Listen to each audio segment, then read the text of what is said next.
requisito. Primero, que el socio accionista sea contribuyente del impuesto y que esté domiciliado en el país. Si cumple eso, magnífico. Que las utilidades acreditadas o dividendos pagados provengan de actividades de la entidad acreditante o pagadora grabadas por el impuesto también. Y la tercera condición es que las utilidades y dividendos obtenidos por el socio accionista no superen el 30% de los ingresos brutos grabados. Ayer hicimos un cálculo teniendo en cuenta cuáles fueron mis ingresos brutos, cuánto es la porción no grabada de esos dividendos que cobró esta empresa. Cobró 800 millones, es decir que la porción no grabada va a ser 751 millones y la diferencia va a ser un ingreso grabado por el cual yo voy a tener que tributar el IRASIS sobre eso, ¿sí? Entonces, acá yo ya tengo calculado cuánto es mi ingreso grabado. En cuanto a los sueldos y jornales, siempre que, o sea, dentro de las remuneraciones personales tenemos los salarios, las comisiones, las bonificaciones y las gratificaciones. Dice que serán deducibles siempre que reúnan las siguientes condiciones. Uno, que el servicio se encuentre grabado por el impuesto a la renta personal. ¿Sí?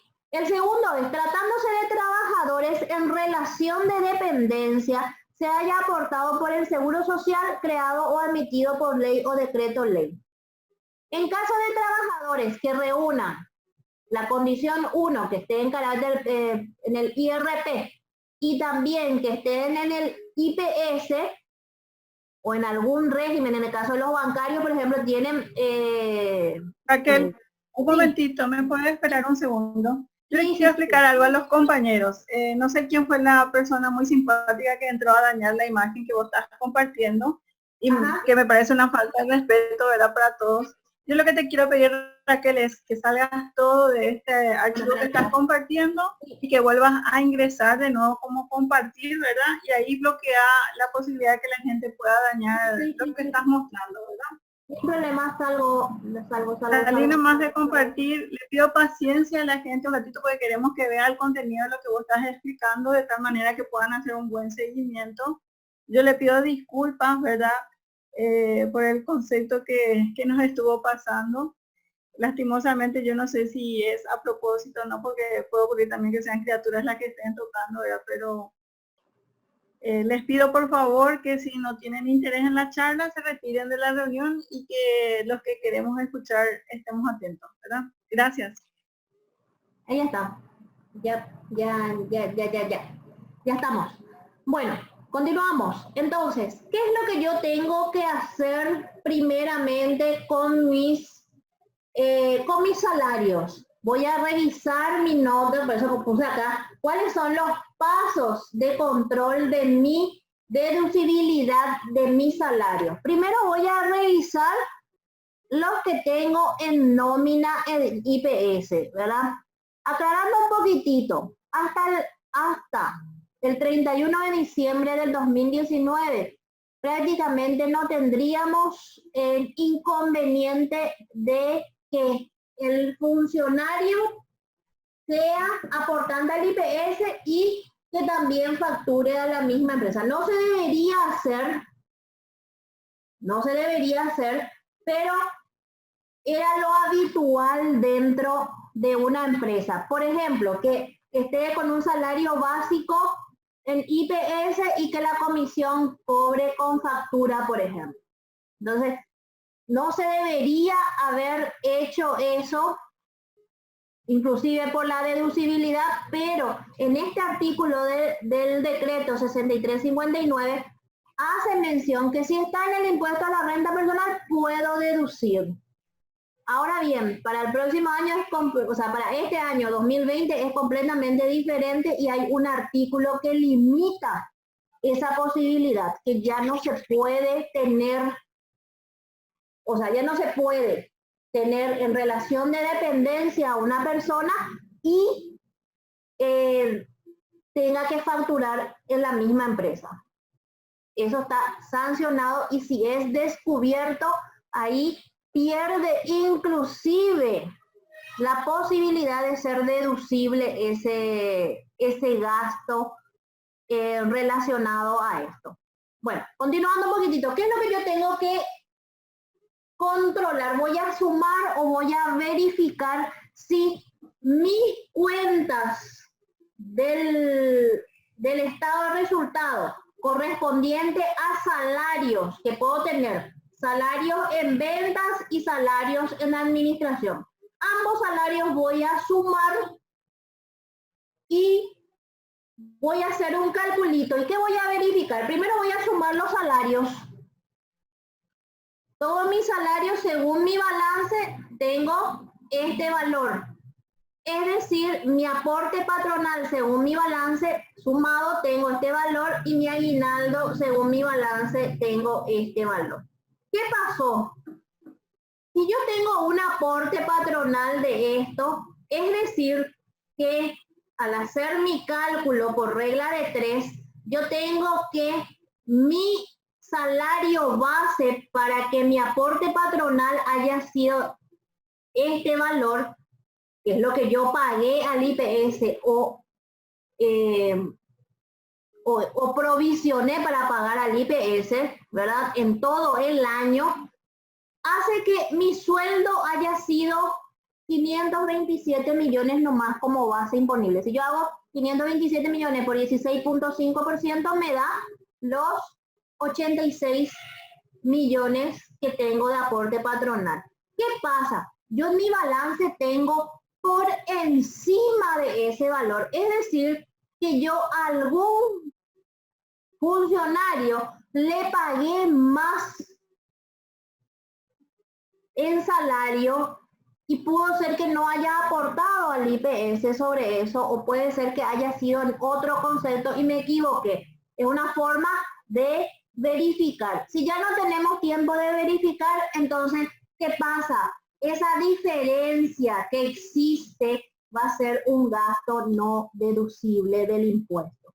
Entonces, ¿yo qué tengo? Tengo básicamente una forma de demostrar que mi base de salario constituido como gasto deducible tiene que ser la base del 16.5% que yo aporté. ¿Qué más?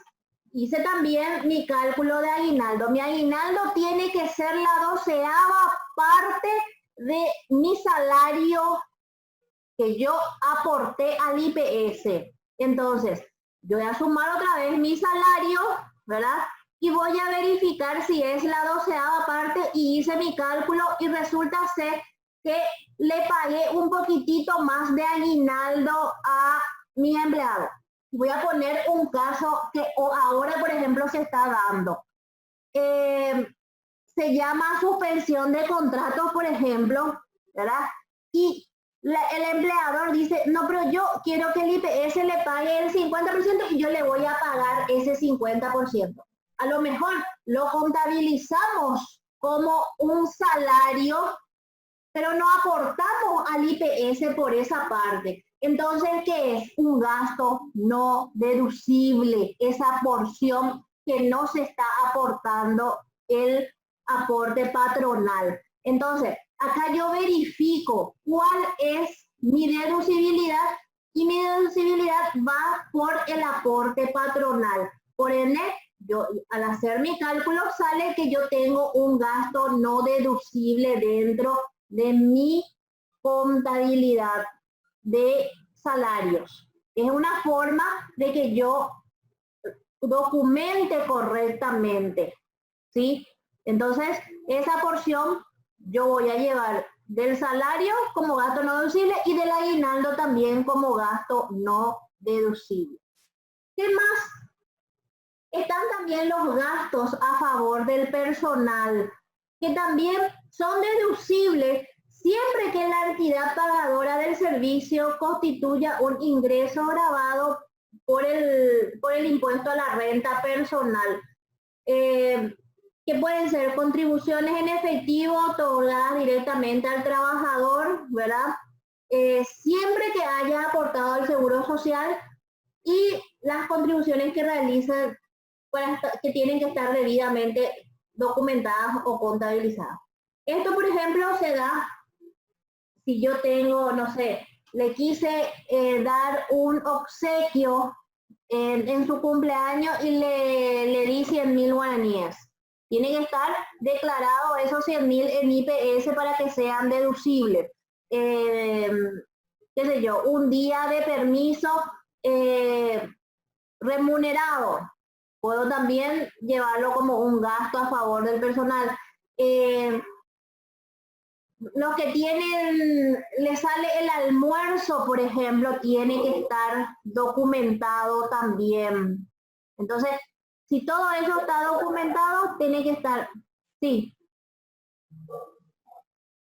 Perdón, pensé que alguien me iba a hablar. Bueno, las remuneraciones porcentuales también tienen que estar acá.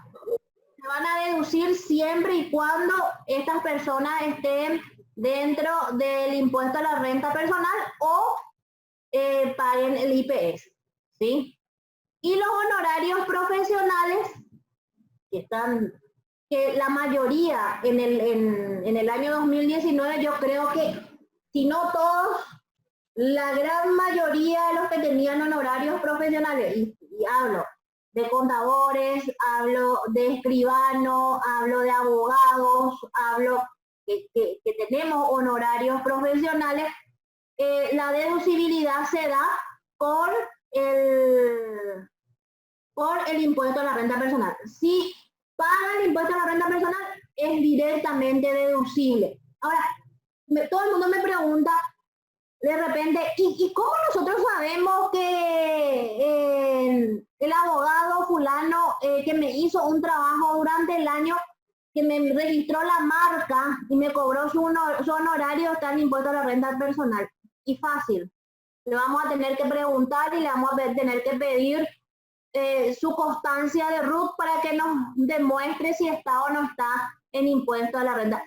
En el caso de honorarios profesionales, la mayoría de las veces son profesionales con quien siempre trabajamos, entonces tenemos la forma de solicitarle eso. Lo mismo pasa con el personal. Al personal también hay que ir viendo si está o no está en impuesto a la renta personal, o la gente de recursos humanos de repente ya le comunica, mira, ya llegaste al rango incidido, ¿verdad? Entonces, por ese lado se puede ir, inclusive en el caso de ser personales en situación de dependencia, le podemos cada año pedir su constancia de RUT para ir actualizando qué obligaciones tiene, si son contribuyentes o no son contribuyentes. Entonces, por ese lado podemos salvar la parte deducible. La ley también habla de que todos los honorarios profesionales serán deducibles hasta el 2.5% del ingreso neto grabado.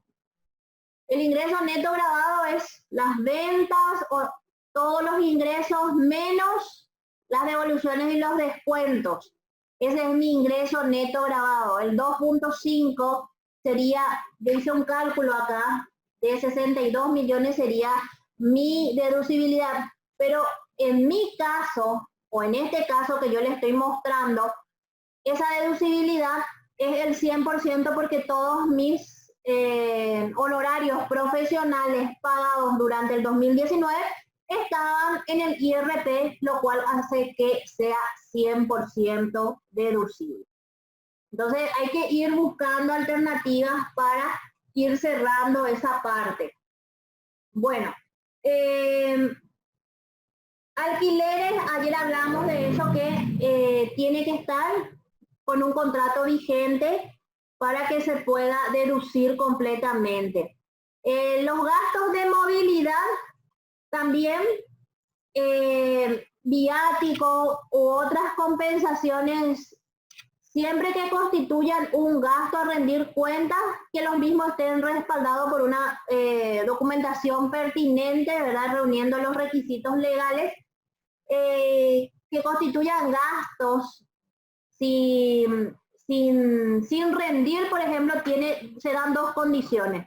Uno, que haya aportado al seguro social, y otro, que se encuentre grabado por el impuesto a la renta personal. O sea, esas son las dos condiciones, o en el IRP o en el seguro social, ¿verdad? Que es el IPS. Es decir, que si yo le doy un viático de 1 millón y no me rindió esos 1 millón, yo tuve que haber pagado el IPS por eso, o de lo contrario, ser un ingreso para la persona que recibió eso. Me tuvo que haber facturado eso para que él pueda incluir dentro de su IRP y tributar sobre eso, para que mi gasto de movilidad haya sido grabado.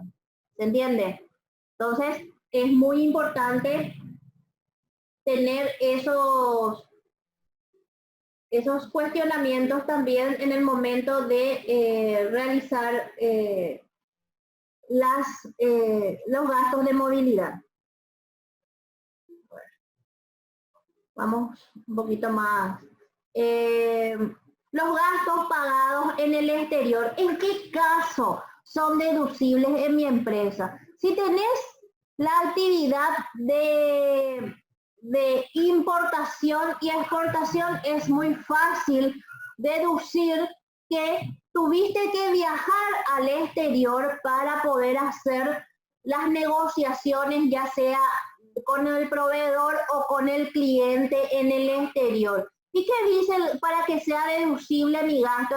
Dice que los gastos realizados en el exterior debidamente documentados. ¿Qué es debidamente documentado? Tienen que estar a nombre de la empresa para que sean debidamente documentados. No pueden estar a nombre del funcionario o del socio, tienen que estar a nombre de la empresa. Afectados a operaciones de exportación e importación previstos en el inciso K del artículo 8 de la ley, serán deducibles hasta el 1% sobre el valor FOB de los respectivos bienes. Yo hice un cálculo. Mi valor FOB durante todo el año de las mercaderías que yo importé me dieron 1.500 millones aproximadamente. El 1% de eso es 15 millones. Mi saldo según balance es 20 millones, es decir que yo tengo un gasto no deducible de 5.302.000 que no correspondería llevarlo como gasto deducible, siempre tomando en cuenta este artículo de la ley. Frecuentemente el valor FOB en grandes importadoras, por supuesto, pasa por encima de las ventas muchas veces, entonces cubre completamente. En mi caso, yo tuve una sola importación, entonces 1.500 millones fue mi base imponible y en este caso se generó esa diferencia. Luego tenemos las donaciones.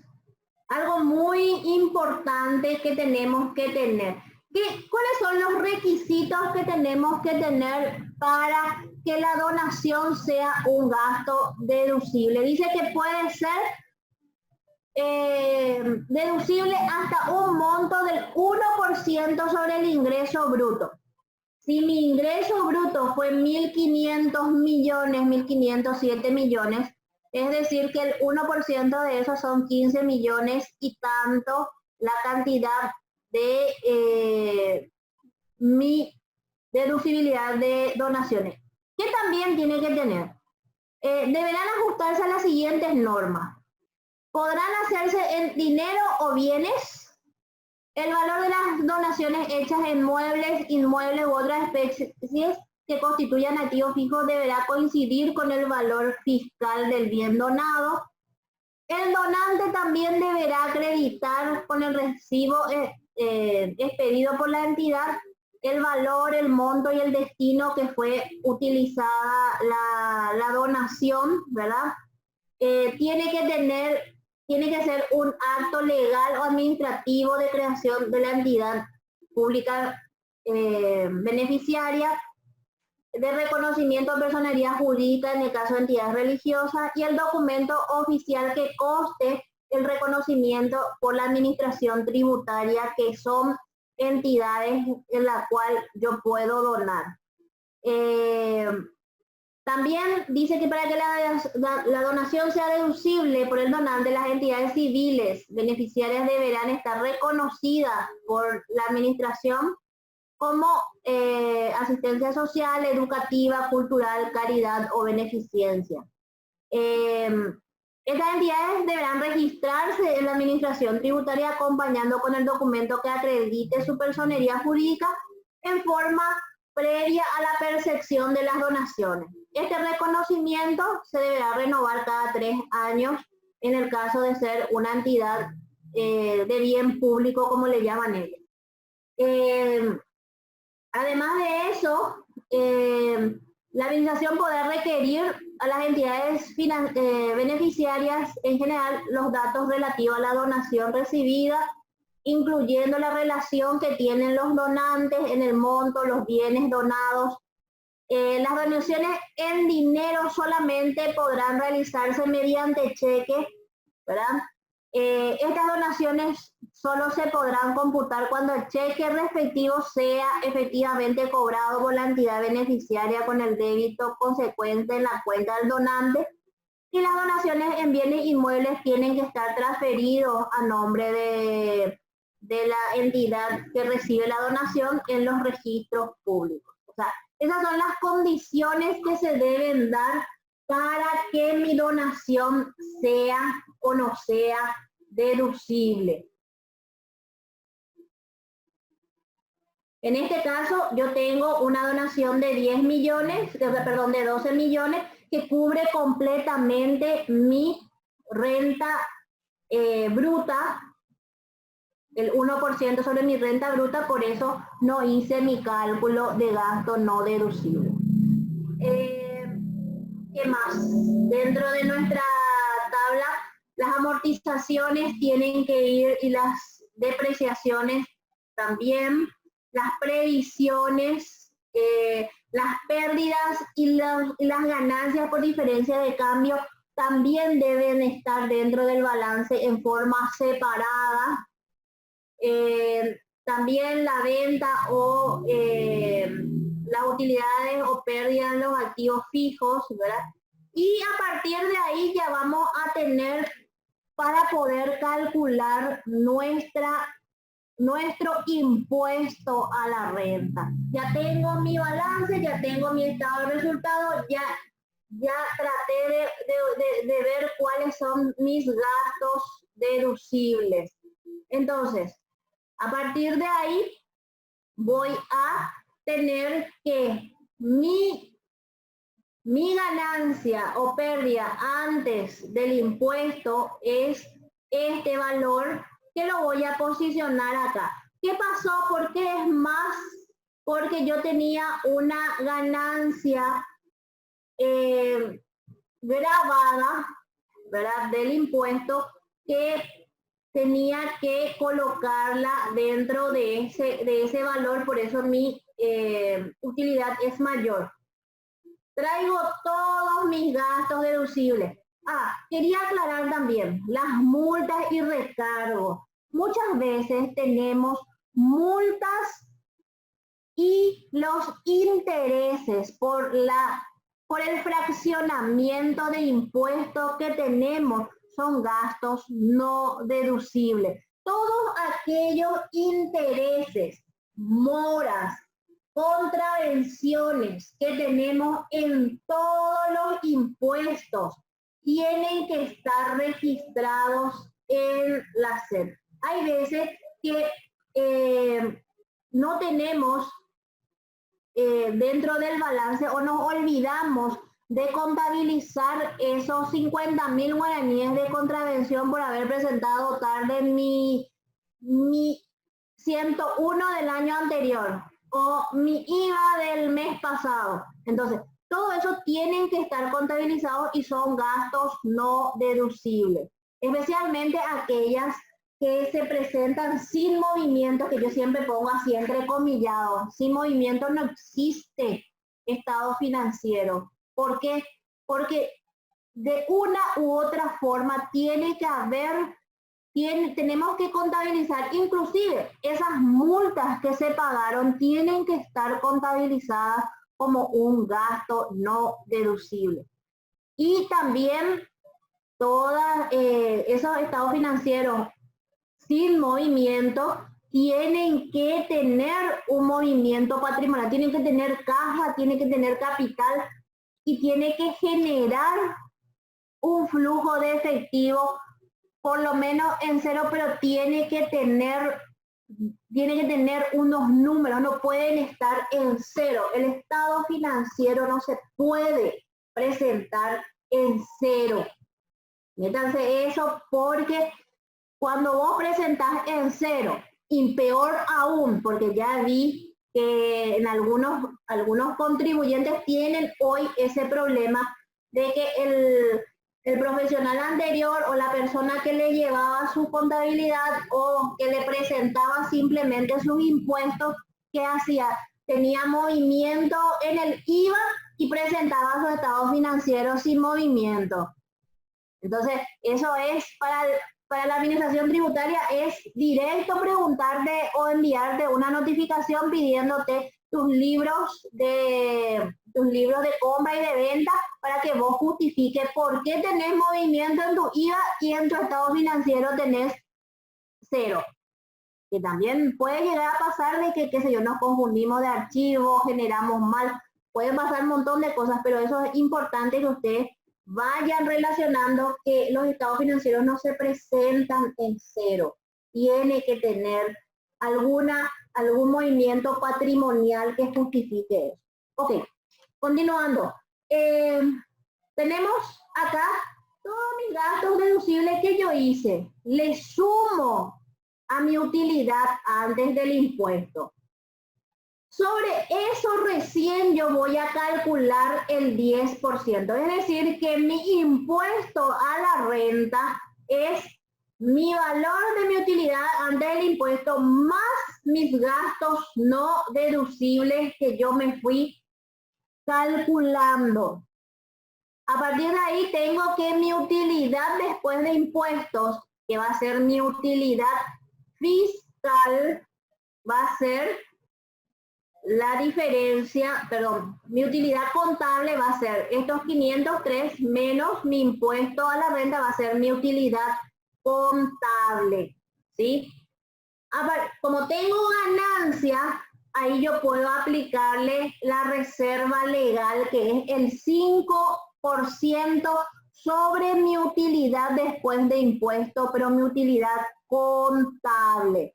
Mi utilidad neta entonces va a ser 422 millones y colita, que es lo que yo voy a disponer para el dueño, en el caso de unipersonal, o para los socios cuotistas o accionistas, dependiendo del tipo de sociedad. Eso es lo que yo voy a poner a disposición de ellos para que ellos en asamblea, en el caso de las sociedades anónimas, puedan decir qué destino le van a dar a esta utilidad. Y ahí nace dos cosas. Que puedo hacerlo, puedo capitalizar o puedo distribuir en forma de dividendos. Y ahora voy a dar un poquitito los conceptos, como para que ustedes entiendan. ¿En qué momento se paga dividendos? ¿En qué momento se paga utilidad? ¿Y en qué momento se paga rendimientos? Son tres cosas completamente diferentes.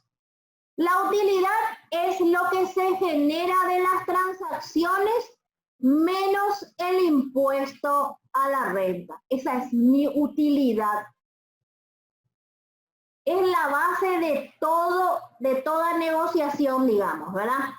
A partir de que hay una utilidad, nace el dividendo o nace la posibilidad de distribuir esos dividendos o convertirse mi utilidad en un dividendo. Entonces, ¿por qué? Porque yo esa utilidad tengo que distribuir de acuerdo a la cantidad de acciones o a la cantidad de cuotas que tengan mis socios. En ese caso, lo que yo estoy distribuyendo es mi utilidad que se va a convertir en dividendos a pagar.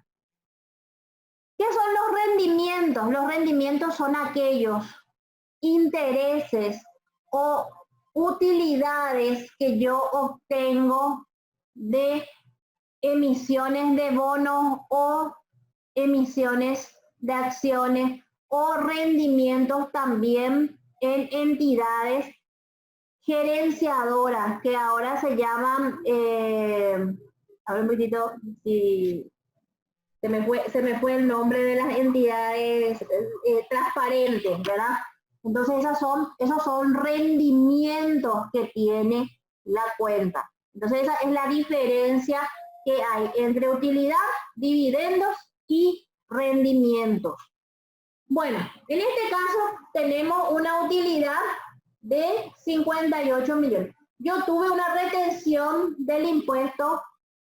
¿En qué caso se da la retención del impuesto? Puede ser que yo haya vendido al Estado y el Estado me retuvo IRASIS. Pudo haber sido que yo importé productos y la aduana me retuvo el 0.4% sobre el valor imponible. Entonces, de ahí nace esa retención de impuestos. ¿Qué tengo también? Tengo mis 4 anticipos que yo pagué durante el año 2019 y también tenía un pago no aplicado que a lo mejor hice alguna rectificativa de los años anteriores y quedó como un pago no aplicado. Es decir que tributariamente yo lo que voy a pagar al fisco es mi impuesto menos la retención, menos mi anticipo, menos mi pago no aplicado, es lo que yo voy a pagar al fisco en el 2020 por el ejercicio 2019. De ahí voy a calcular cuál es mi anticipo y mi anticipo lo voy a hacer sobre qué base, sobre mi impuesto total. Entonces yo voy a saber cuándo voy a pagar mi anticipo. Acuérdense que los anticipos para el 2020 es el primer anticipo en julio, el segundo anticipo es en septiembre, el tercero es en noviembre y el cuarto va a ser en diciembre con el nuevo calendario, para que se agenden ya también eso y tienen vencimiento por el calendario perpetuo, o sea, por el vencimiento del IVA, ¿sí? Entonces, esta es la forma que nosotros hacemos el cálculo para el impuesto a la renta y eso es lo que nosotros vamos a reflejar en nuestro formulario 101, ¿sí? Ok, ya hicimos el cálculo, vamos a dejarlo eso ahí y vamos a pasar al otro elemento que vamos a utilizar, que va a ser mi flujo de efectivo, que es el que más le tienen miedo los profesionales y le tenemos miedo de hacer, tenemos miedo de hacer el flujo de efectivo y es lo más fácil que hay. ¿Cuál es nuestra regla básica? Yo le voy a dar la forma más fácil de hacer. Nuestra regla básica es mi activo, voy a poner en otro color esto, mi activo, mi saldo inicial tiene que ser positivo. Mi saldo final tiene que ser negativo. ¿Y cómo yo hago? Acuérdense, 2018 va a ser mi saldo inicial. 2019 va a ser mi saldo final. Entonces, mi activo siempre va a ser el inicial positivo, el final va a ser negativo. Y dependiendo si dentro de mi rubro existe ingreso de dinero, ¿cómo se ingresa el dinero? Por ventas, por cobros, ¿sí? Va a ser positivo. ¿Cómo sale el dinero de la empresa? ¿Sale pagando o comprando? ¿Sí? Entonces, para que tengan en cuenta los signos. El pasivo es al revés. El inicial va a ser negativo y el final va a ser positivo. Esto es aplicable en el pasivo y en el patrimonio neto. Dentro del flujo de efectivo tenemos tres estados o tres formas de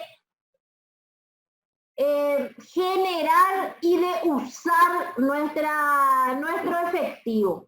Y tenemos el primero que es por actividades operativas. Es decir, todo aquello que me produjo ingresos y egresos en forma operativa. Todo lo que el dinero que yo usé para poder recibir el dinero y pagar con eso. O sea, realmente la actividad operativa es todo lo que movió el hecho generador de mi empresa. O sea, se supone que yo compré para vender y si yo compré, tuve que pagar, si yo vendí, tuve que cobrar, ¿verdad? Entonces, por eso se llama operativo, ¿sí? Es la forma en que el dinero se movió en forma operativa. Luego tenemos nuestras actividades de inversión. ¿Cómo se invirtió dentro de la empresa? Yo pude haber invertido en una empresa, pude haber invertido en un activo fijo, comprado una máquina, un inmueble. Yo pude haber invertido de esa manera. Ahora bien, después tenemos las actividades de financiamiento. ¿Cómo yo obtuve plata que yo usé en mi operativo? ¿Cómo yo obtuve ese financiamiento, que puede ser por medio de préstamos, pudo haber sido por medio de intereses, puede ser también aporte de capital? Son financiamientos que se tiene para poder realizar nuestra actividad operativa. Esos son los tres estados del flujo de efectivo contable. Ahora bien, para mi primer rubro, que es de actividades operativas, la primera cosa que yo voy a conocer es cuánto es lo que yo obtuve por haber vendido. Y ahí yo pude haber vendido al contado, yo pude haber vendido a crédito, yo pude haber vendido en forma de anticipo, ¿verdad? Yo pude haber vendido en forma anticipada. Entonces, ¿cuál va a ser mi fórmula para poder obtener mis ventas netas?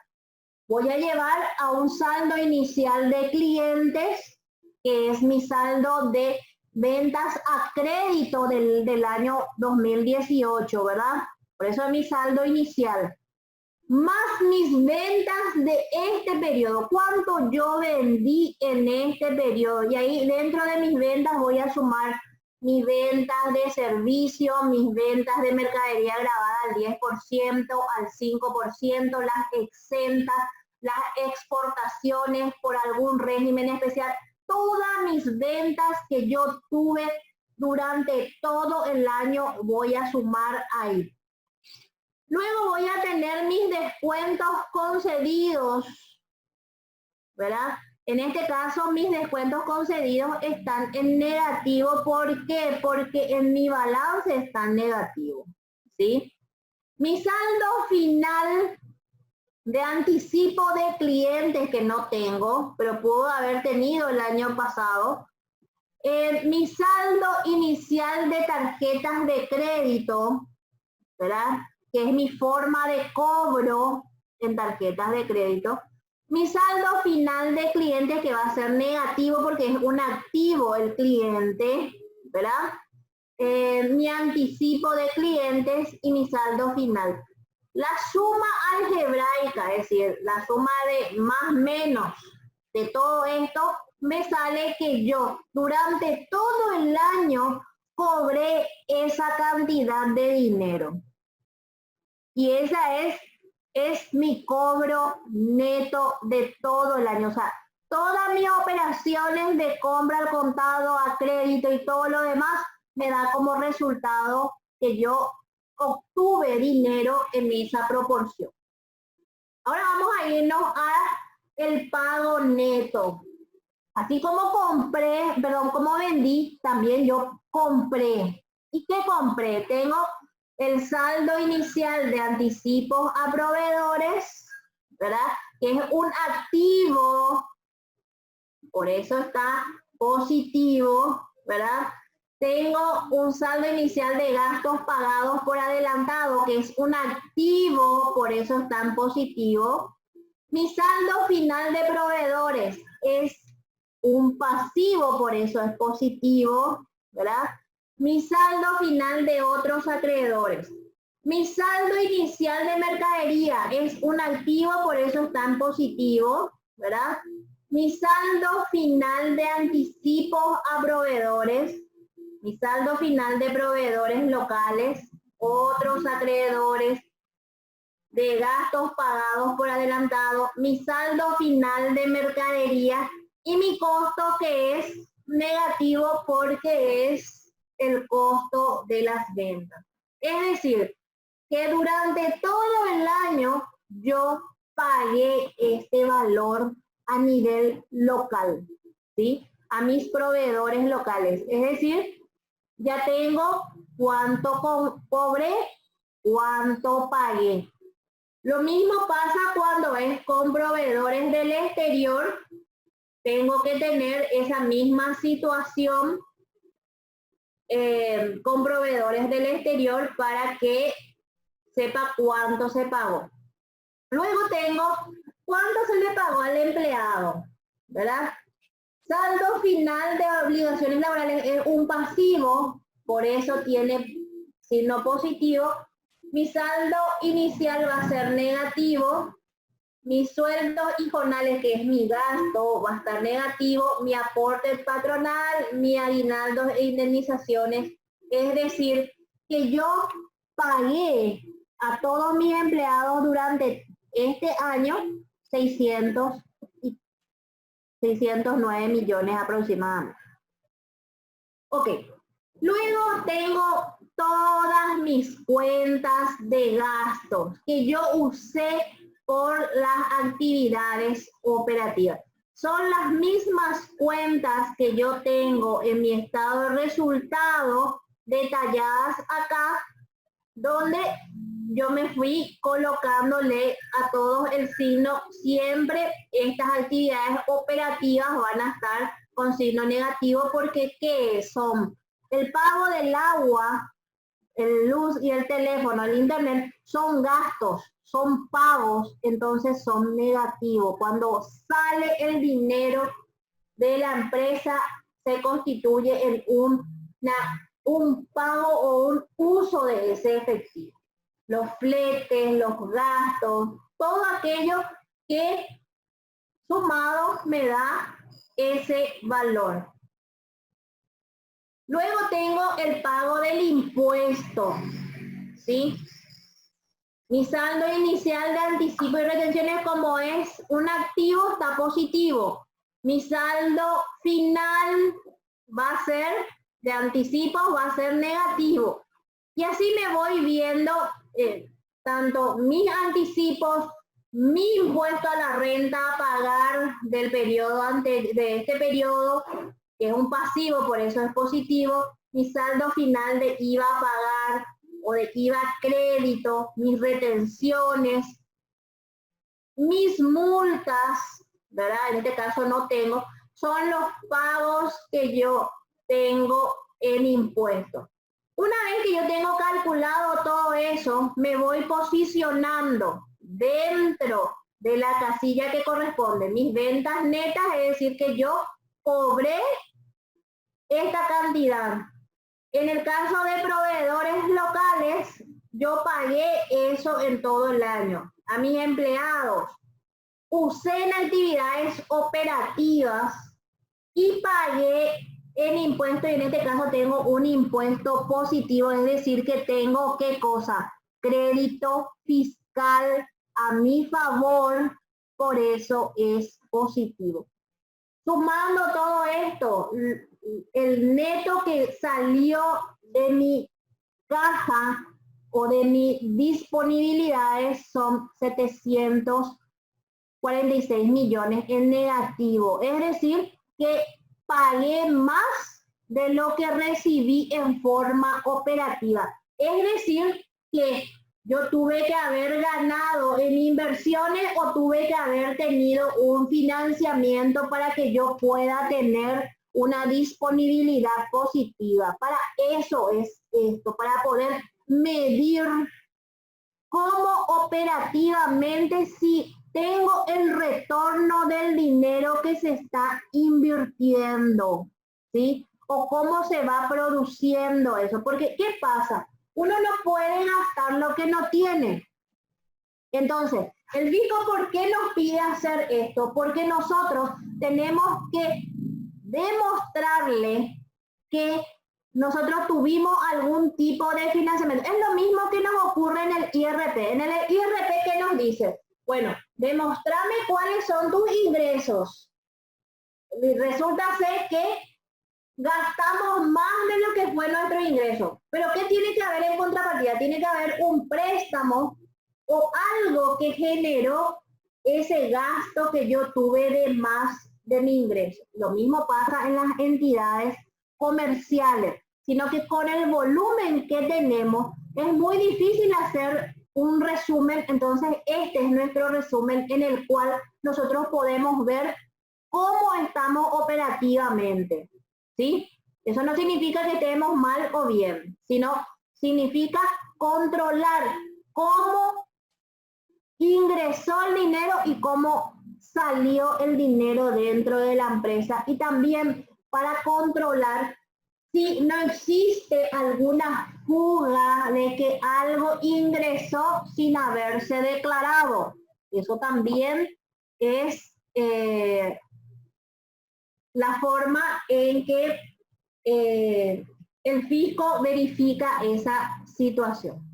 Ok, bueno, vamos a las actividades de inversión. Dentro de las actividades de inversión tenemos las inversiones temporarias y las inversiones a corto y a largo plazo.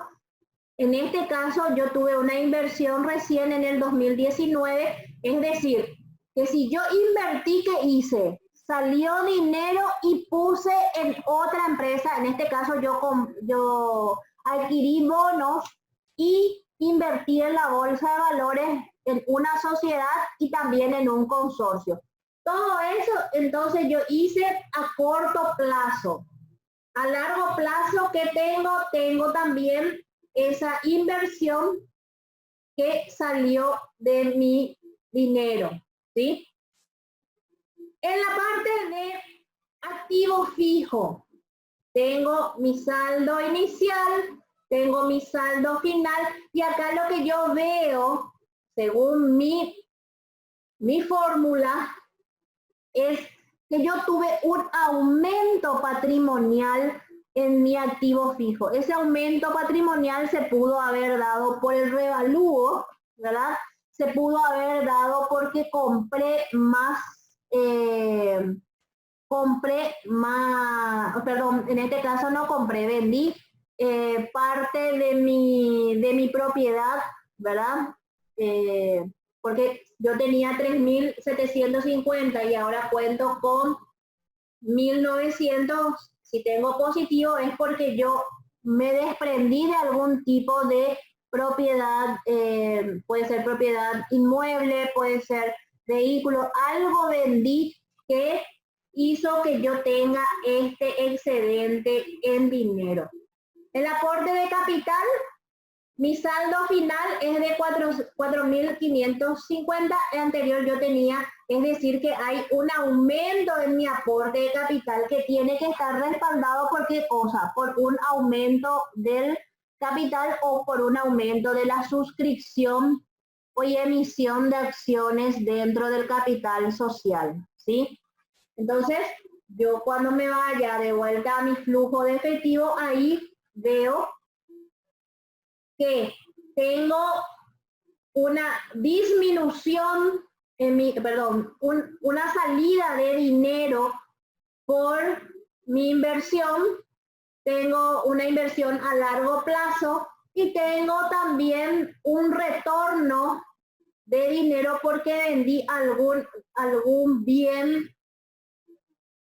que me generó dinero para poder ir compensando mi actividad operativa, ¿sí? Dentro de mi actividad de financiamiento tengo un aporte de capital, tengo que, hubo una disminución de dividendos, es decir que yo tuve que haber llevado esto como una utilidad acumulada y mi disminución neto de intereses, que es lo que yo cobré de intereses dentro de mi actividad de financiamiento. Es decir, que mi aumento y disminución de mi actividad operativa, mi actividad de inversión y mi actividad de financiamiento me da la suma de 170 millones, que es lo que coincide con el rubro de mi disponibilidad, que tiene que ser igualito. Mi disponibilidad tiene que ser igualita, ¿sí? El año pasado, en teoría, no tuve caja, entonces yo tengo que, este año, mi saldo del periodo es de el mismo valor que mi disponibilidad. No sé si quedó claro, a ver, no puedo entrar en el chat nomás para poder... Acá está. No sé si hay alguna duda con respecto a esto para pasar ya a otra cosa.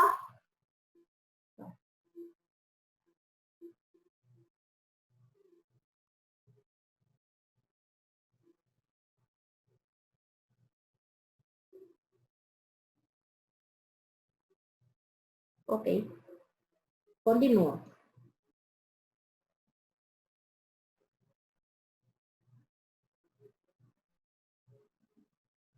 ¿Qué diferencia hay con el flujo proyectado?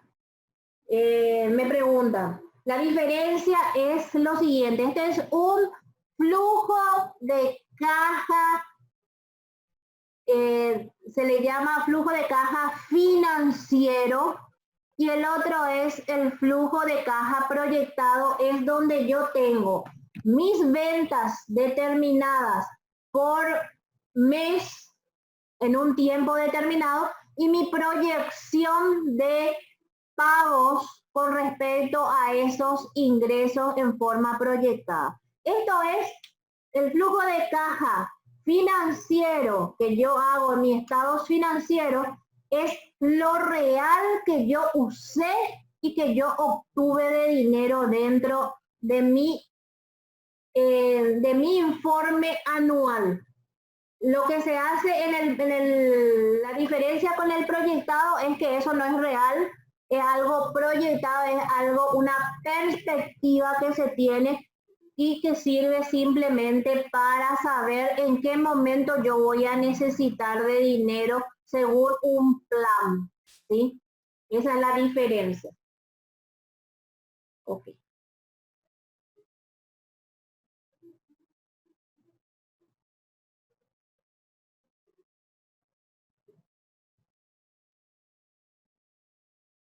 Vamos al patrimonio. Bueno, en el patrimonio neto, básicamente nuestra, acá hay algo que está erróneo. Creo que mi fórmula está mal. Acá tiene que ser 300. Un ratito.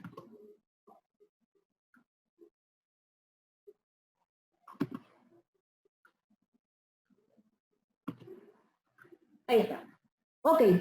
Dentro de la variación de patrimonio neto, ¿qué es lo que yo hago?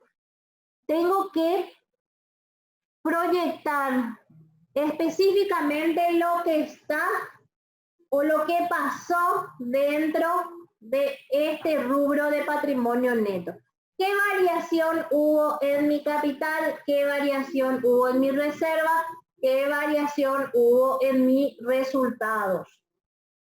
Entonces, yo tengo el saldo anterior, ese saldo, que son mis acumulados, en el ejercicio no tuve saldo, entonces acá, este era mi saldo del 2018 de mi cuenta capital integrado, se integró 300 millones, es decir que hoy mi capital es de 4.550 millones, verifico y es lo que es mi capital, ¿verdad?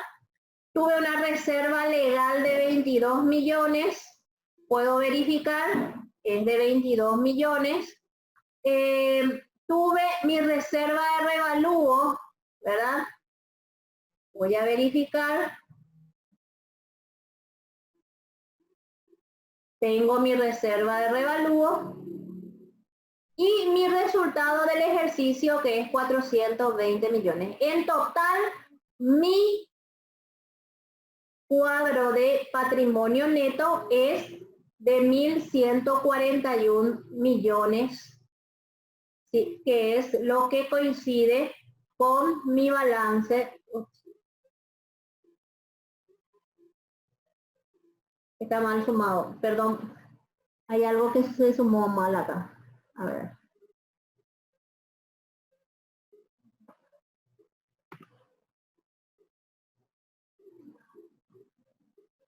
Ahí está. 5.391 millones. Que es el valor por el cual yo. Ahora, si yo tuve resultados del ejercicio en el periodo anterior, yo tengo que transferir eso al resultado acumulado. Voy a hacer un ejemplo. Vamos a suponer que yo tenía acá 1 millón de guaraníes. O 10 millones. Bueno, entonces ese resultado del ejercicio yo voy a colocar acá. Y acá voy a disminuir. Entonces, en ese, es decir que mi resultado acumulado va a ser la suma de todo esto. Entonces, eso es lo que yo puedo realizar dentro de mi cuadro de patrimonio neto. No sé si hay alguna duda sobre eso.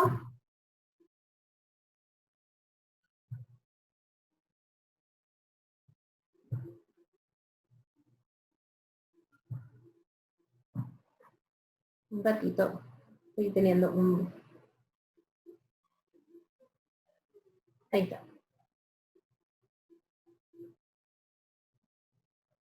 Ok.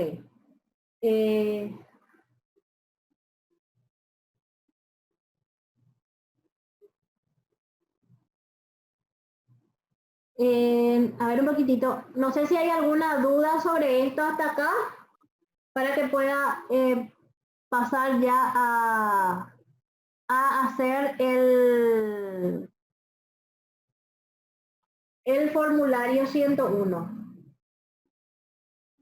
Bueno, antes de pasar a hacer el formulario 101, voy a más o menos identificar qué es lo que tiene que tener nuestras notas a los estados contables. O sea, cómo tiene que ser nuestra nota a los estados contables de manera...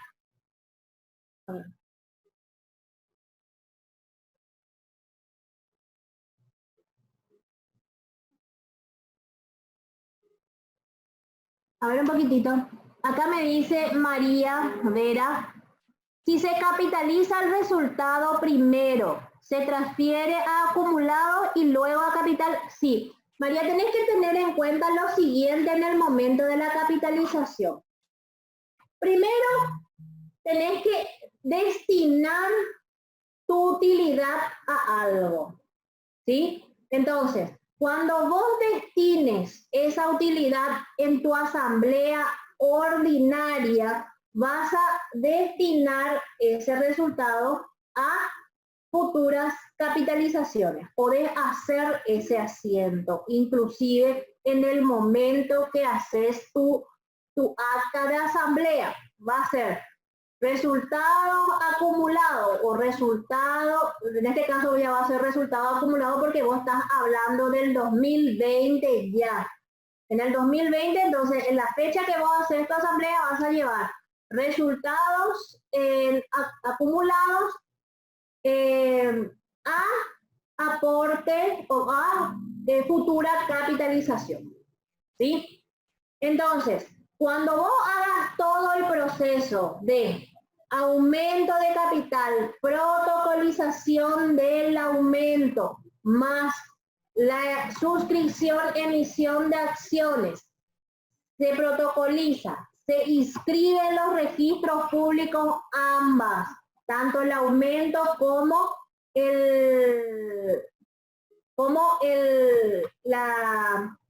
la suscripción y emisión, se inscribe en los registros públicos. Cuando salga del registro público, recién vos podés hacer efectivo ese aporte, o sea, ese capital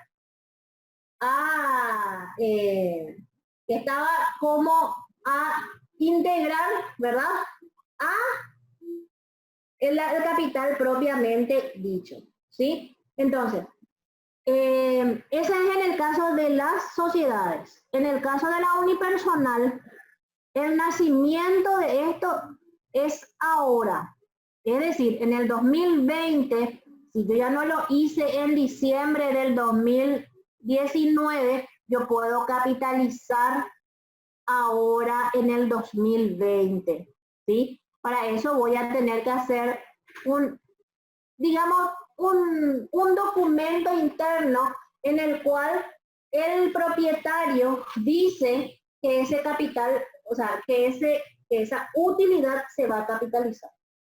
Pero el momento en que vas a hacer, va a ser el momento en que se decide. Según lo que dice la reglamentación del IRE ahora, del IDU, se tiene que capitalizar en el mes de abril en las unipersonales. En el mes y las demás sociedades en el momento que se inscriben los aumentos de capital. No sé si hay alguna otra cosa. Bueno, continúo. ¿Qué es lo que tenemos que tener en cuenta en el momento de hacer nuestras notas de los estados financieros? Nuestra reglamentación habla que cuando las cuentas están consolidadas o están agrupadas, se tienen que desagrupar primero. Y se menciona o se detallan, tanto en el balance o en las notas de los estados financieros, se detallan aquellos que tienen más del 10% del rubro general. O sea, yo voy a mirar mi balance, por ejemplo, y voy a ver, voy a hacer acá, de mi activo total, ¿cuánto es el valor? Voy a hacer esto dividido mi activo total. Voy a ponerle, si no, ahí. Y lo voy a poner en porcentaje. Es decir, yo tengo que detallar aquello que es más del 10%.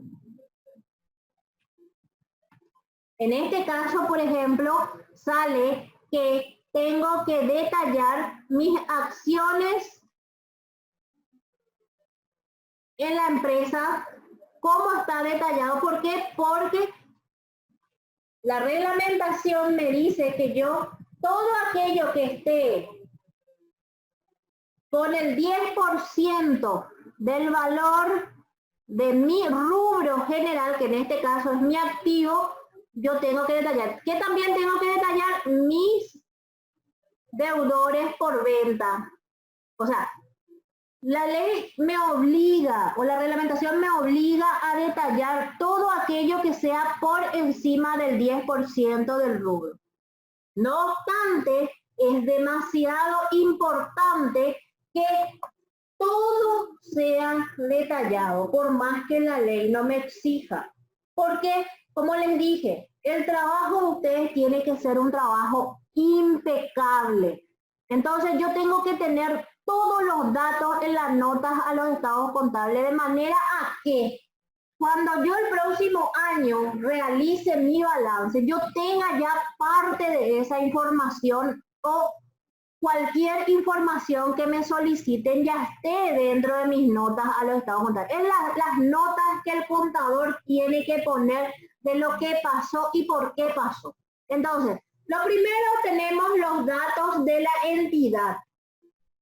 Todos los datos. Acá, por ejemplo, como esto es una sociedad, yo digo que es una sociedad que fue constituida por tal cosa, por la escribana fulana, con el registro, número que se denominó anteriormente, porque hay empresas, por ejemplo, que se denominaron una forma al empezar, luego cambiaron el nombre. Yo me fui contando todo lo que los documentos estatutarios me van diciendo. Cada modificación que existió, me fui contando acá de manera a que yo pueda tener, sin necesidad de irme al documento, de saber qué es lo que pasó dentro de la sociedad. Acá, por ejemplo, dice, se adoptó una denominación tal, según acta de asamblea ordinaria, luego se hizo una extraordinaria para aumento de capital. Esa acta recién se modificó por escritura pública en tal fecha. Tengo toda la información de la empresa acá. ¿Qué más? ¿Qué actividad económica tiene esta empresa? Según lo que está registrado en la SED. Ahí también que me da chance de que cuando yo haga esto, yo revise y vea si tiene todavía esa obligación. Hay muchísimos contribuyentes que tienen miles de obligaciones y solamente opera con uno. Entonces es momento de que vos digas, mira, un poco, tengo que excluirle este, pero tengo que colocarle este. Entonces también nos sirve para verificación de los datos. ¿Cómo nosotros preparamos nuestros estados financieros? Entonces, de acuerdo a qué reglas, por ejemplo, la ley 121, las modificaciones de 2421, la ley 5061, ¿verdad? Y decimos también que en qué moneda presentamos el balance, cómo adquirimos los bienes de uso, cómo hacemos la base del costo histórico. O sea, contamos un poquitito cómo va a ser. También algunas políticas significativas en cuanto al reconocimiento. Por ejemplo, qué moneda está expresado mi contabilidad, ¿verdad? Cómo se hizo mi ajuste por inflación, ¿verdad? ¿Qué datos tomé? ¿De dónde tomé? ¿Cuánto fue el índice de un año con otro comparado? En moneda extranjera, ¿cuánto fue mi tipo de cambio? Como hago de comparativo de un año a otro, tengo que colocar el de los 2 años. ¿Cómo obtuve mis bienes de uso? ¿Verdad? ¿Qué coeficientes usé? ¿Verdad? ¿Cuál fue la evaluación que tuve, si es al mes siguiente, si es al año siguiente, ¿verdad? Las mejoras, cómo fueron capitalizadas, las reparaciones, cómo se hicieron, cómo el valor residual cómo es, ¿verdad? ¿Cómo es mi bienes de cambio? ¿Cuál fue la forma en que yo obtuve mi costo? Mis cuentas de resultados, ¿qué criterio utilicé? El único criterio que yo puedo usar es de lo devengado según la ley, ¿verdad? Mi reserva legal, ¿cómo está establecida? ¿Cómo está mi distribución de utilidades, ¿verdad? ¿Cómo se decidió o cómo se va a decidir o qué dice mi estatuto con respecto a mis distribuciones de utilidad? Por ejemplo, en el caso de una SRL, frecuentemente ya dice dentro del estatuto cuánto es el porcentaje que se va a llevar como resultado acumulado y cuánto es el porcentaje que se va a distribuir, por ejemplo, en algunos estatutos, en algunos no dice nada. Entonces, esas cosas, por ejemplo, ya se puede ir haciendo aquí. Una vez que tenemos toda la base, ya comenzamos con las cuentas. Me voy armando mi composición patrimonial. Si tengo más de un banco, menciono cuánto es de un año a otro. Mis deudores por ventas. Si no son muchos, puedo detallarlos todos, puedo detallar los 10 primeros, puedo detallar de una forma que sea fácil, ¿verdad? Si tengo ventas al exterior, si tengo algún otro régimen. Voy detallando también mis créditos por impuesto, ¿verdad? Cuánto es al 10%, al 5%, si tengo anticipos, las mercaderías, por ejemplo, si tengo producción, detallo en forma, puede ser los 10 primeros, puede ser completo, cómo son los productos, a qué se basan, si tengo materia prima, si tengo insumos, si tengo algún régimen especial, si tengo otros activos, por ejemplo, tengo garantía de alquiler, ¿verdad? Que es otro activo. Mi cuadro de activos fijos, cuál fue mi saldo anterior, cuáles son mis altas, cuáles fueron mis revalúos, cuáles fueron mis bajas. Identifico eso. Mis intangibles, mis acreedores comerciales, ¿verdad? Mis proveedores del exterior, mis deudas financieras, como son mis cuentas por pagar, cómo está compuesto el capital de la empresa. Esto, por ejemplo, nos sirve para poder saber en el tema de beneficiario final sin andar calculando de aquí para allá ya tenemos acá una base donde podemos mirar y decir, ah, no, mira, hay 3 modificaciones del estatuto, así tiene que estar mis posiciones de los accionistas. Entonces, estas informaciones no solamente le van a servir a ustedes como profesionales, sino también le va a servir a cualquier persona que mire el balance. Preséntenle en forma de un librito luego al banco para que tengan toda esta información sin necesidad de que cada tanto le estén enviando documentos. Cómo está compuesto el directorio, cómo es la reserva legal, la reserva de revalúo, cómo fueron los resultados, ¿verdad? Cómo está compuesto nuestros ingresos operativos, nuestros costos, cómo está compuesto en forma detallada los honorarios, ¿verdad? Los impuestos que se pagaron en el año, las depreciaciones en forma detallada, los gastos no deducibles se van detallando en forma, y las contingencias o hechos que pueden arrojar alguna cosa. Por ejemplo, que al 31 de diciembre, en los primeros días de enero me llegó una notificación de la SED, por ejemplo, eso puede ser ya un hecho posterior para verificación de saldo o cosas así. ¿Qué puede ser mi hecho posterior? Puedo anotar acá, que es una unipersonal y que el propietario decidió capitalizar en el mes de abril del 2020 sus utilidades acumuladas. Eso puede ser mi hecho posterior. Entonces, es importante que nosotros contemos exactamente lo que nosotros hicimos. Incluso, vamos a suponer que hubo mermas. Se menciona ahí por qué, qué sé yo, se cayó un tambor y se produjo 25 kilos de producto de merma. Eso fue documentado en tal acta.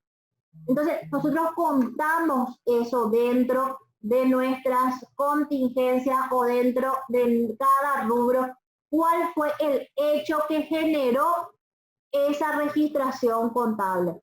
No va a servir a nosotros porque yo les puedo asegurar que a mí me preguntan qué pasó con tal cosa en tal fecha, ni me voy a acordar. Tengo que mirar para poder entender, llegué ahí porque tal cosa. Bueno.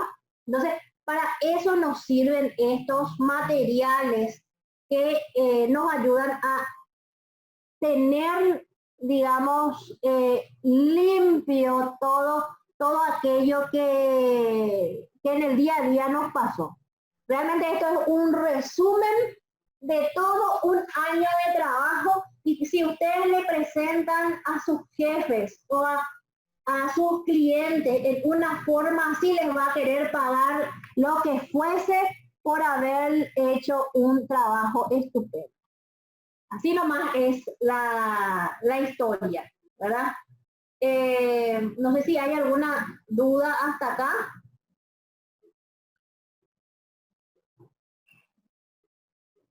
Como hecho relevante también, o sea, como hecho posterior, también podemos mencionar el tema de la pandemia, sí, que no se presentó, por ejemplo, a la fecha, que se decidió postergar de acuerdo a eso. Se puede, sin ningún problema, hacer eso. Hacer referencia a eso, sin ningún inconveniente. No sé si hay alguna cosa que quedó de todo lo que dijimos hasta acá, quedó en el aire, o quieren que vuelva a mencionar algo que ayer estuvimos viendo. Ayer estuvimos viendo revalúo, estuvimos viendo toda la parte de... Yo creo que, a ver un poquitito, me estaban pidiendo el tema de revalúo técnico. Por el tema de las variaciones, como hay dos opciones con el tema del revalúo técnico. ¿Cuándo se da el revalúo técnico? Voy a mencionar nomás para que puedan entender de qué estamos hablando. Cuando existe un aumento patrimonial no justificado. ¿Qué pasa? Vamos a suponer, tengo un terreno, ¿verdad? Que, no sé, hace tantos años compré por un valor menor. Hoy hago una tasación y me sale por encima de ese valor la tasación hoy. Yo quiero agarrar y actualizar mi contabilidad, porque ¿qué pasa? Si mi valor del inmueble es mayor, por supuesto el banco a lo mejor va a querer, me va a querer dar un poquitito más de dinero o alguna cosa, ¿verdad? Entonces, decidimos aumentar nuestro capital sobre eso. Y ahí tenemos el inconveniente de que eso no está documentado o no está debidamente documentado. Para que esté debidamente documentado, que tiene que haber una factura. Una factura, y se tuvo que haber pagado el impuesto sobre eso. Pero ¿qué pasa? Con una simple tasación no hay documento de respaldo. Entonces, se puede usar de dos formas, pero la que dice la ley es que esa valuación patrimonial se tiene que considerar ganancia en el ejercicio que se produzca. ¿Qué pasa si yo no consideré como una ganancia? Si yo aumenté nomás mi patrimonio porque necesitaba. Cualquier variación que tenga esa diferencia va a ser un gasto no deducible. Vamos a suponer que yo, bueno, ya había una casa y no informamos el valor de esa casa dentro de mi cuadro. Entonces, va a haber una depreciación. Esa depreciación sobre ese bien depreciable va a ser un gasto no deducible en el caso de que yo no haya considerado como ganancia. Pero la ley me dice que cuando existen aumentos patrimoniales no justificados, se considerarán ganancias en el ejercicio fiscal que se produzca.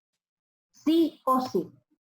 Esto no pasa, acuérdense, hay reglas diferentes para el IRAGRU y hay reglas diferentes para el IRASIS.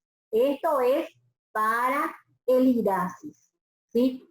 Para que tengan en cuenta por si en algún momento le dicen, no, pero para el IRAGRU es diferente. Sí, para el IRAGRU es diferente. Ok, no sé si hay alguna cosa más.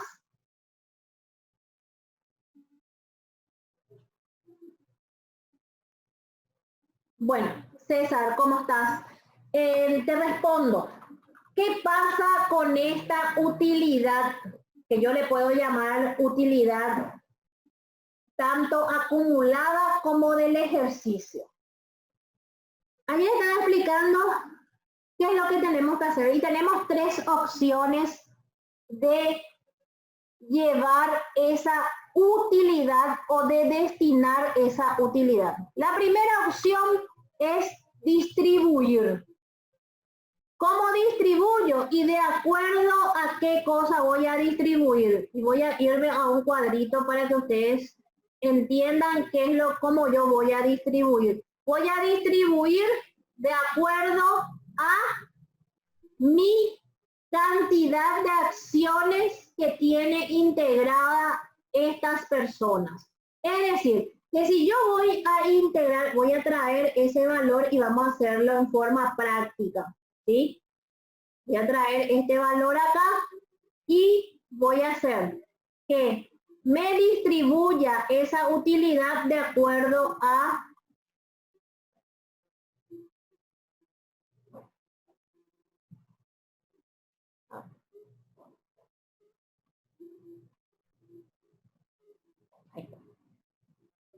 es decir, que si yo decido distribuir esta utilidad, le va a tocar a mi socio 1, mi socio 2 y mi socio 3, le va a tocar en esta proporción. ¿Qué va a pasar también? Voy a tener que calcular el IDU. ¿Cómo yo voy a calcular el IDU? Va a ser sobre el valor distribuido. Yo supongo que todos estos eran accionistas residentes, ¿verdad? Entonces, yo tengo que hacerle una retención a cada accionista en este valor. ¿Por qué? Porque usé IDU 5% para el 2020. Es decir, que como yo decidí en asamblea, o los socios, perdón, decidieron en asamblea distribuir, nosotros hicimos la distribución equitativa de acuerdo a las acciones integradas dentro del capital social. Entonces, le retuve este valor y el neto a pagar es lo que yo voy a preparar un recibo y les voy a dar esos valores más la retención de IVA. Esa es la primera opción. La segunda opción es que este capital, voy a poner en otro colorcito, yo voy a capitalizar. Es decir, yo tengo que ver, en este caso, mi valor nominal de mis acciones son 10 millones de guaraníes. Es decir, que yo tengo que hacer la distribución del capital en 10 millones. Es decir, tengo que tener 420 millones para aumentar el capital social. Es decir, que la diferencia, voy a pagar IDU, por la diferencia. 420 millones voy a tener que llamar a una asamblea extraordinaria para aumentar el capital, ¿verdad? Voy a tener que volver a llamar a una asamblea ordinaria para suscribir y emitir las acciones dentro del capital, y de acuerdo a este porcentaje voy a distribuir cuánto le corresponde a cada uno para mi suscripción y luego para mi integración del capital social. Entonces, para hacerlo efectivo, ¿cuánto es lo que yo tengo que suscribir? Va a ser este valor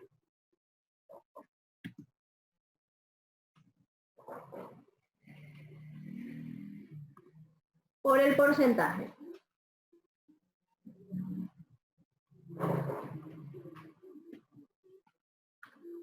Es decir, que yo voy a suscribir y emitir. En este caso voy a tener que darle, porque son 10 millones, entonces acá va a ser 230 millones, acá va a ser 20 millones, porque no podemos hacerlo en forma de decimales, eso dice el Código Civil, tienen que ser exactos. Entonces, mi capital o mi capitalización va a ser en esta manera, para que yo pueda llegar a los 420 millones. Tienen que atender hasta esos detalles si van a capitalizar. Y la tercera opción es no hacer nada, llevar como utilidad acumulada, pero como la administración tributaria me va a preguntar en el mes de noviembre de este año excepcionalmente, ¿qué hicimos con esa utilidad? Y si yo le digo, ellos decidieron no hacer nada y llevé a resultados acumulados. ¿Qué van a hacer ellos? Tienen la opción de presunción. ¿Qué es lo primero que van a revisar? Van a revisar en mi balance, mi caja, y me van a decir, ¿tenés el arqueo de esa caja? Puedo tener y le puedo mostrar que tengo un arqueo de caja sin problema, o inclusive ellos pueden venir a hacer un arqueo de caja y verificar si mi saldo inicial más todo lo que se cobró, más todo lo que se pagó, perdón, menos todo lo que se pagó, es mi saldo final, y si no hay alguna diferencia. Me pueden venir a cotejar eso. Que también me van a ver si yo tengo alguna cuenta a cobrar a directores o a socios dentro de esta cuenta. Si tengo préstamos a cobrar a mis socios. ¿Sí? Y también pueden cotejar si hay algún gasto dentro y me pueden pedir algún gasto. Por ejemplo, me pueden pedir estos gastos de viajes al exterior, que le demuestre si realmente fue con alguien de la empresa o fue pagado por la empresa, por ejemplo. O puede haber algún otro gasto que a ellos les llame la atención y que les pida los documentos sobre ese gasto. Entonces, ¿qué va a pasar si ellos presumen? Igual van a tener que pagar el IDU si ellos detectan alguna falencia en esas tres cosas. Si se hizo un gasto del socio dentro de la empresa y se incluyó, si hay préstamos al accionista y si tu caja está abultada. Si ellos encuentran eso, van a hacer de pagar por presunción el IDU. No sé si quedó claro esa parte. Ok. A ver.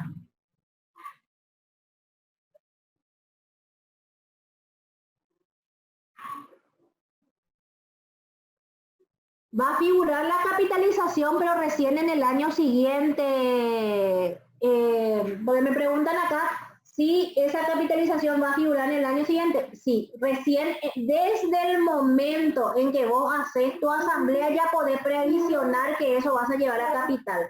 pero no va a ser todavía la capitalización. La capitalización vas a asentar en el momento que se inscriba todo el protocolo para emitir e integrar estas acciones. Ahí recién vas a hacer tu asiento por capitalización. Las reservas facultativas. Acá está. Vamos a hablar un poquitito de esas reservas facultativas. ¿Qué dice la reglamentación sobre eso? Vamos a irnos acá. Toda reserva serán deducibles solamente las reservas legales. ¿Cuáles son las reservas legales? La reserva legal, que es el 5% que estuvimos hablando, que es 5% hasta llegar a los 20% del capital integrado, y la reserva de revalúo, que es por el aumento del índice del consumo del año, que es la inflación. Esas son las dos únicas que en una empresa comercial podemos tener. Las reservas matemáticas o reservas facultativas o reservas, otro tipo de reservas, están destinadas solamente para las compañías de seguro y para las entidades bancarias o financieras. El resto de los mortales no podemos hacer reservas facultativas de onda nomás porque es grande mi resultado acumulado o porque yo no quiero pagar. No se puede. Tiene que estar dentro de tu estatuto, y si no está, no se puede constituir ningún tipo de reservas facultativas.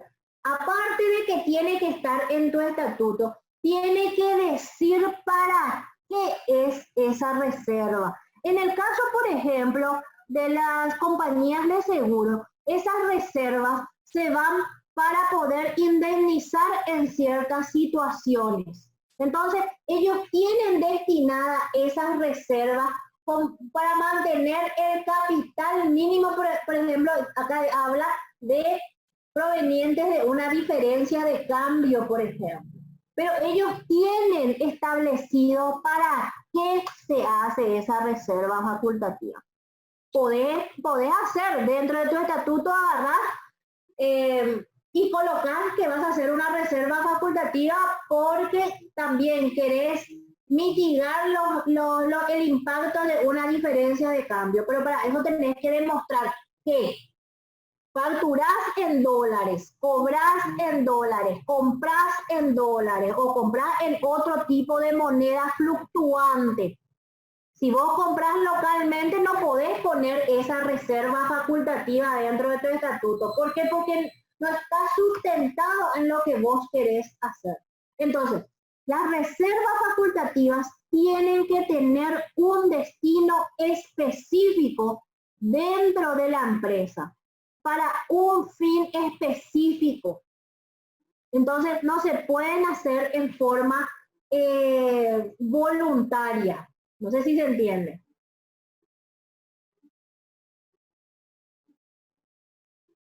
Acá me pregunta Laura, dice, ¿qué hacer si tengo utilidades acumuladas de muchos años y mucha cantidad? Y este balance también va a generar una utilidad. ¿Cómo debo proceder?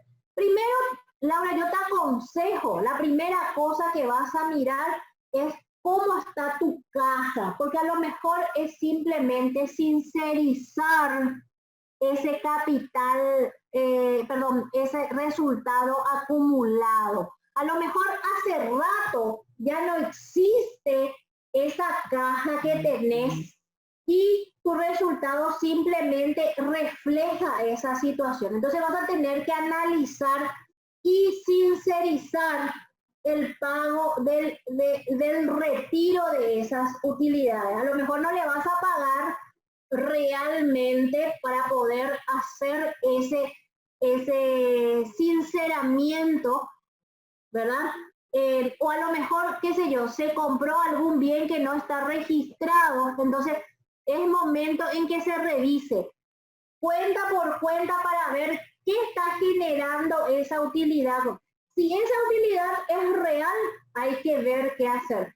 Y ahí van a tener que sentarse con los propietarios, con los socios o con el dueño a decir, estas son las alternativas que tenemos ahora y vamos a tener que ver qué vamos a hacer.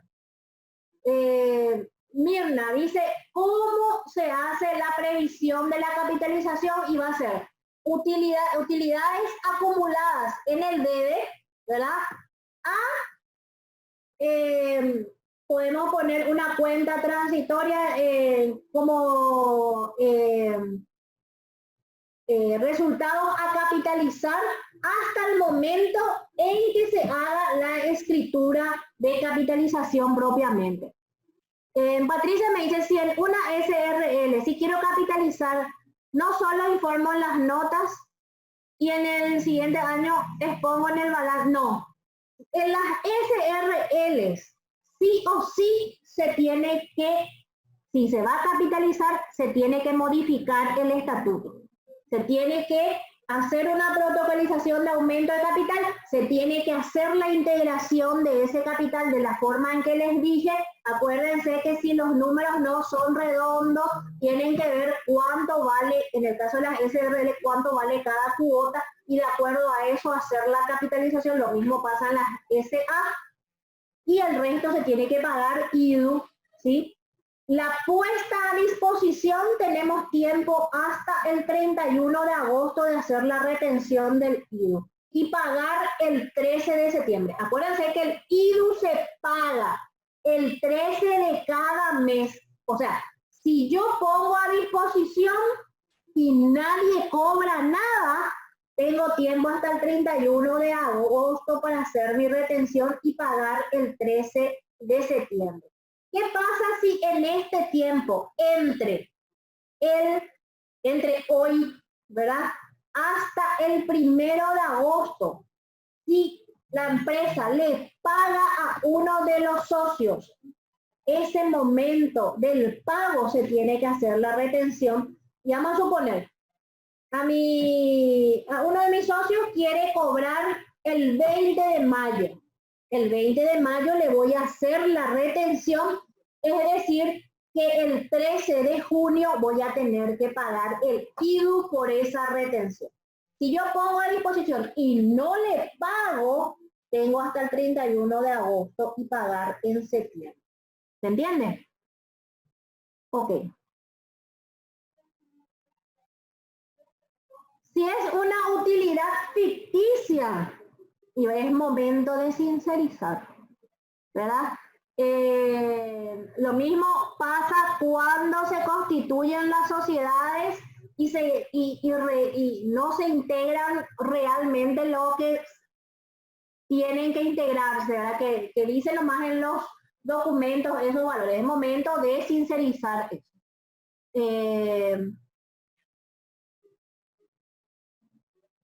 En el caso de dar de alta la obligación de IDU, siempre que tengas ya utilidades, yo te recomiendo alzar ya la obligación, pero no alcen al 1 de enero del 2020. Pueden alzarlo con fecha de hoy, mañana, el próximo mes, cuando ustedes decidan que van a tener esa distribución de utilidades. ¿Qué pasa con esa obligación? Se presenta en forma automática. Si no hiciste ninguna retención, el 12 de cada mes se genera automáticamente la declaración jurada. ¿Se entiende? Entonces, el 13, si hay algo que pagar, se paga el 13 y si no, es sin movimiento. ¿Sí? Ok.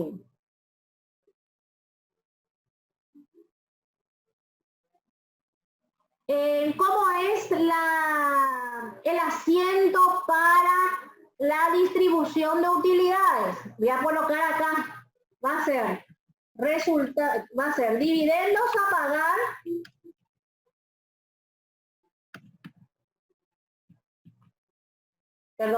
resultados acumulados a dividendos a pagar. Y ahí ya se hace a retención IDU a pagar. Ese es para la puesta a disposición.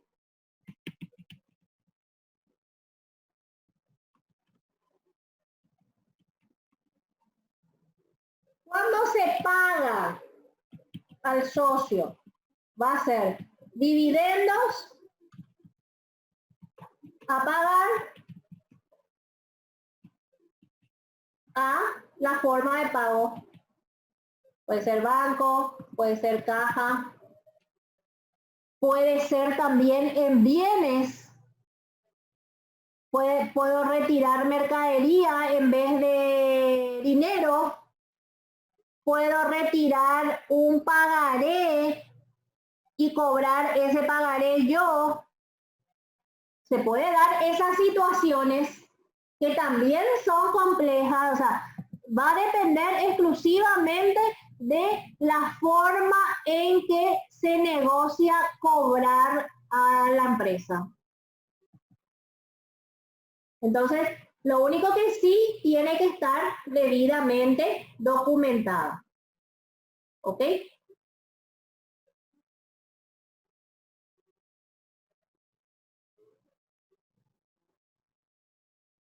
Ok, entonces quería avisarles también que todos estos materiales, o sea, este material de hoy van a tener en formato de video también para que puedan ir viendo y como les digo, todas las consultas que tengan, ya sea de alguna duda, vamos a estar siempre respondiendo dentro de los grupos, porque yo sé que, como les dije, ayer hice como una metralleta, ¿verdad? O sea, les di demasiada información, hoy a lo mejor también, a lo mejor quedan cosas que,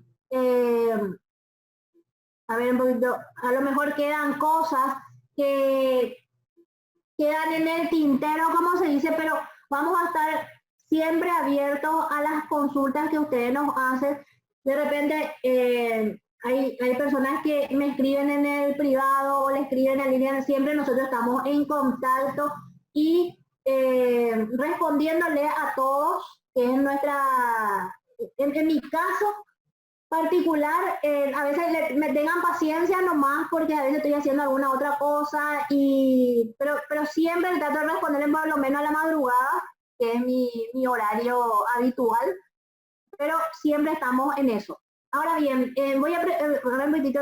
Daniel dice, si se distribuye la utilidad, los socios accionistas deben emitir facturas exentas. A partir del 2020 ya no. No es un hecho de enajenación, por eso no se hace factura.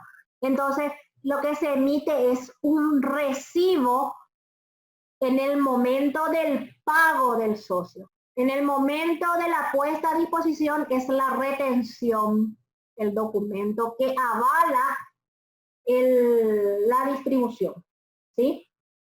Lourdes dice, el IDU para el IRE general unipersonal ya se debe presentar por el 2019 y paga el 5%. Paga el 5%.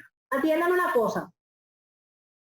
El IDU pagan las empresas unipersonales con el IRE o el IRASIS general. ¿Sí? Esa es la primera cosa. La segunda, para el año 2020 se paga 5% de IDU para residentes y 10% para no residentes. En el 2021 cambia la historia, sube la tasa de IDU. Entonces ahí tenemos 8% para residentes y 15% para no residentes. Es muy importante que ustedes le aclaren eso a los accionistas o a los socios. Una recomendación para aquellos socios residentes, ¿verdad? que tienen participación dentro de la empresa, que hacen alguna cosa dentro de la empresa. Mi recomendación siempre es que tanto en las unipersonales como socios residentes tengan una remuneración dentro de la empresa. ¿Para qué? Uno, para bajar la utilidad empresarial. Primer caso. ¿Y para qué eso? No importa si ingresan al impuesto a la renta personal. En el caso de las unipersonales, si la persona entra a renta personal por sus honorarios dentro de la unipersonal, puede utilizar todos los gastos personales particulares de su casa para deducir el IRP. También el socio accionista. Ahora, en el caso de tener socios extranjeros, es al revés. Les conviene muchísimo más pagar el IDU, ¿verdad?, que tener IRP. ¿Por qué? Porque ellos casi no tienen gastos locales, porque vienen, qué sé yo, 1 o 2 veces al año en el país y no tienen muchos gastos dentro del país. Entonces, tienen que empezar a analizar estas situaciones para poder recomendar qué hacer en estos casos, ¿verdad? Y poder analizar también qué es lo que le conviene más al socio o a los socios o a los dueños de las empresas, ¿sí? El comprobante de retención, ¿cómo se hace del IDU? La primera cosa es alzar la obligación de IDU. No se hace por el TESACA, se hace por el Marangatú. Hay una opción que es solicitar timbrado IDU, y la opción de comprobantes virtuales tienen la retención de IDU y se hace dentro del Marangatú. O sea, la primera cosa, se levanta la obligación, se pide el timbrado para la retención de IDU y luego ya se puede hacer sin ningún problema.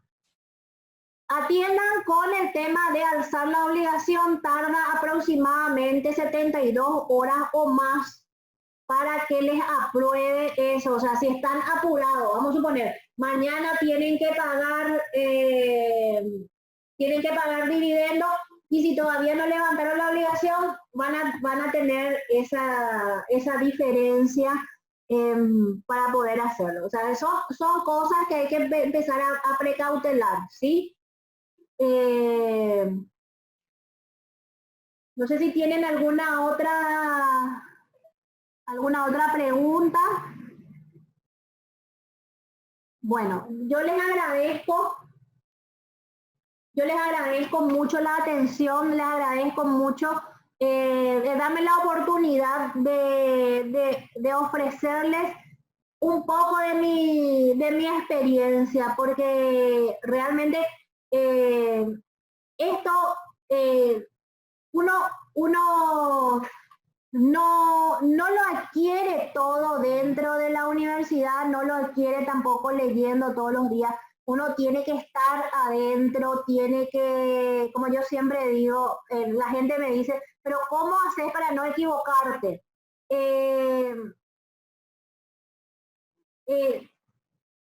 Todos nos equivocamos, todos tenemos una equivocación, pero siempre nos vamos aprendiendo de esa equivocación.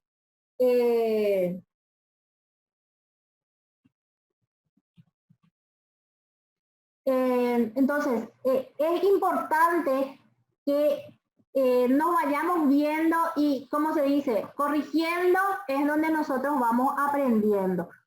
No les voy a negar, a mí cada pregunta que ustedes hacen en los grupos, para mí es un desafío. ¿Por qué? Porque si no sé, tengo que llegar al origen de eso para poder entender lo que están haciendo muchas veces, o lo que nosotros tratamos de ayudarnos, porque ustedes con cada pregunta a mí me ayudan a entender y a saber. y que ustedes también se sacan esas dudas, ¿verdad? Entonces, yo creo que acá, más que nada, es el aprendizaje en el día a día, ¿sí? Alma me pregunta cómo es la puesta a disposición. La puesta a disposición es cuando la asamblea dispone que esa utilidad va a ser destinada a dividendos. Entonces, ¿qué pasa con esas utilidades? Van a pasar a ser dividendos, pero todavía no se cobraron, entonces se llama puesta a disposición, se pone a disposición de los socios. Puede pasar un tiempo en que ellos cobren porque, qué sé yo, no hay caja, no hay recursos suficientes para pagarles, pero ¿qué pasa? Ya se adquiere una obligación por parte de la empresa a que se tiene que pagar eso a los socios. Por eso se llama puesta a disposición. Y eso se hace por asamblea ordinaria, se pone a disposición los resultados del ejercicio para que se conviertan en dividendos. No sé si quedó claro.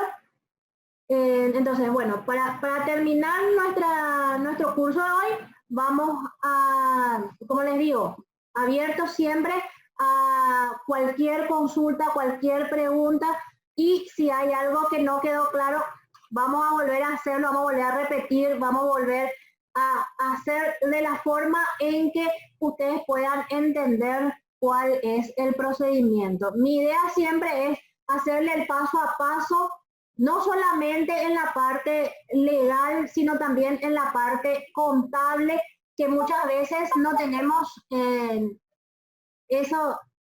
cómo se hace el asiento.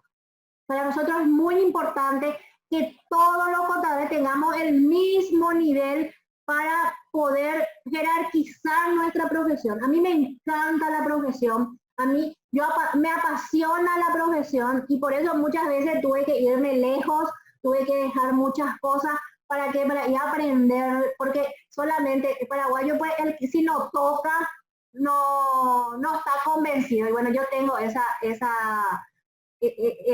pequeño problema que a poco van a ser para poder entender y poder saber. Y la mayoría de las veces tuve que dejar muchas cosas para poder hacer eso, y gracias a Dios hasta ahora me está yendo bien.